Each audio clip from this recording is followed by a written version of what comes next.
In today's video, I'm going to teach you how to prevent duplicating text styles in Card. If you've ever changed the font or size in one text block and then noticed that other text blocks change too, you've run into Card's shared text styles. They're great for keeping things consistent, but sometimes you want a one-off change that doesn't ripple across your whole site. Here's how to make a local change safely. Start by opening card.so in your browser. From the home page, click Open Dashboard and head into your account. Once you're in, choose the project you want to edit. This opens the builder where you can work directly on your site. Click the text block you want to modify. You'll see its settings panel appear on the side.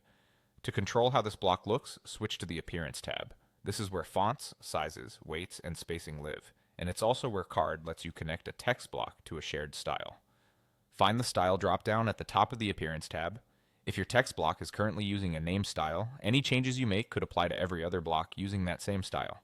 To avoid that, open the dropdown and select the option that says None. This unlinks the block from the shared style, so edits you make from here on out only affect this block. Think of it as converting the block to a custom local style. With the block unlinked, go ahead and make the changes you need. For example, open the font menu and pick a new typeface. As soon as you select a font, you should notice that only this specific text block updates, leaving other headings and paragraphs on the page untouched.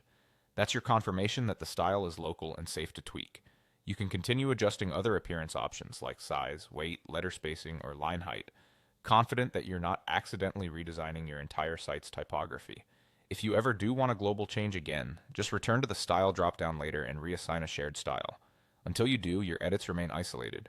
When you're happy with the result, click Done to close the settings and lock in your changes. Give the page a quick scan to confirm nothing else moved or updated unexpectedly. That's it. By breaking the link to a shared style before you edit, you keep your design consistent everywhere else while tailoring just the block you need. It's a small step that saves a lot of cleanup and lets you work faster with confidence.